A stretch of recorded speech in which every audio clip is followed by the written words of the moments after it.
안녕하세요. 저는 복음으로 사는 삶을 추구하는 샬롬 복음 연구소 연구대장 서진 목사입니다.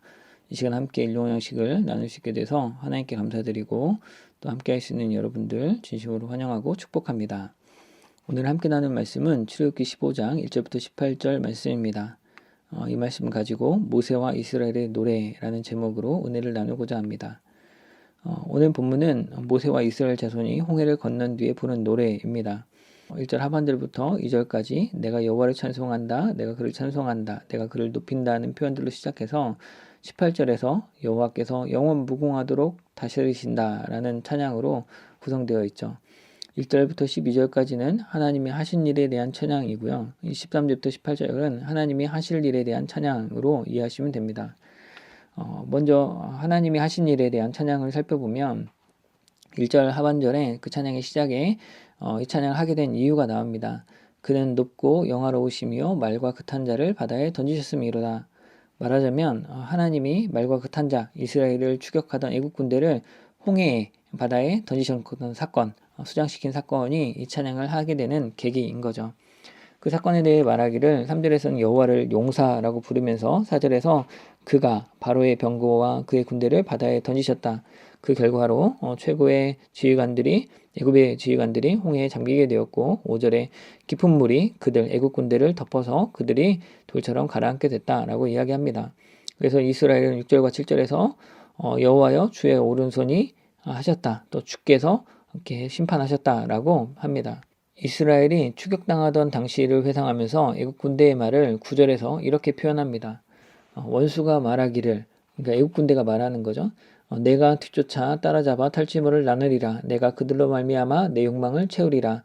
내가 내 칼을 빼리니 내 손이 그들을 멸하리라. 내가 애국 군대가 이스라엘을 붙잡아서 멸망시키려고 추격하고 있다는 거죠.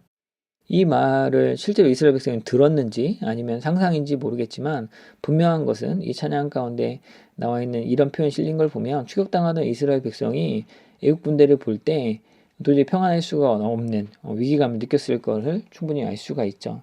하지만 9절 마지막에는 이렇게 끝납니다. 하였으나 원수가 그렇게 말했지만 그 10절과 11절, 12절에서는 정반대의 이야기, 하나님이 하신 주권을 다시 한번 이야기하고 있는 거죠.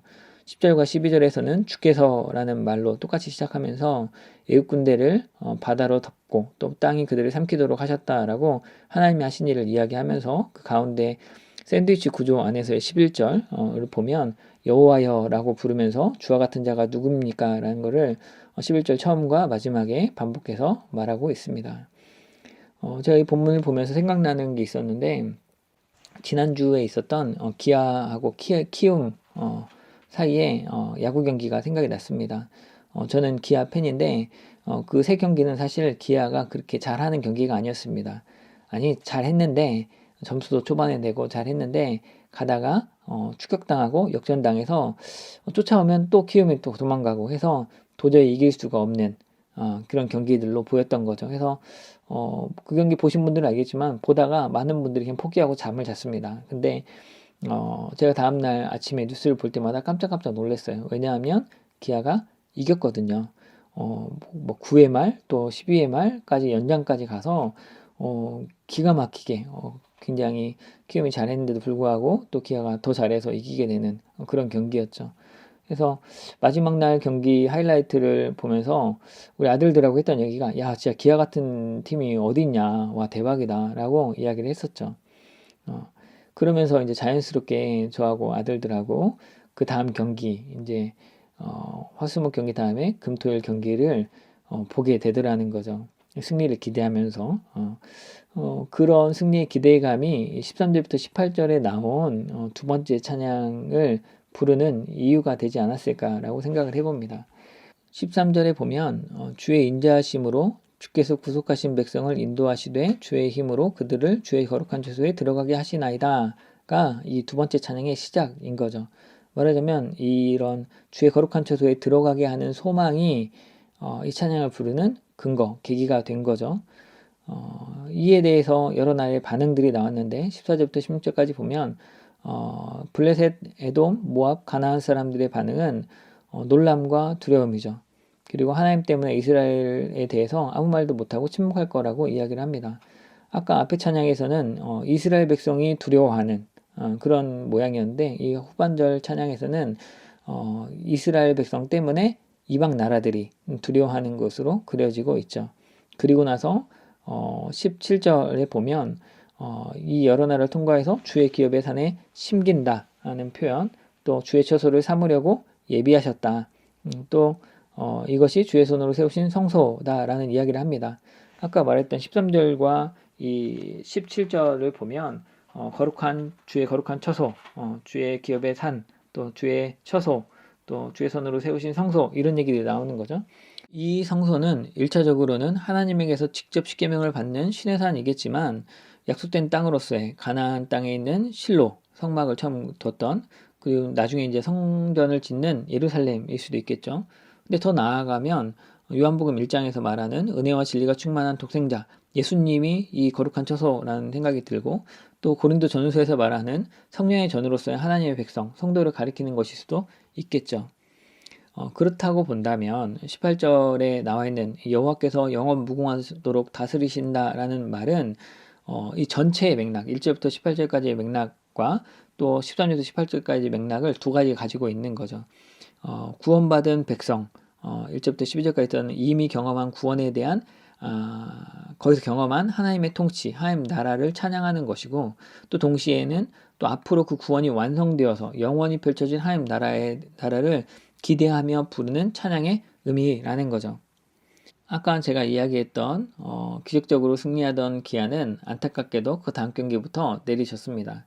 하지만 이스라엘을 위협하던 그 애굽을 심판하신 그 하나님은 자신의 백성, 자신이 구원한 백성을 끝까지 구원하실 것입니다.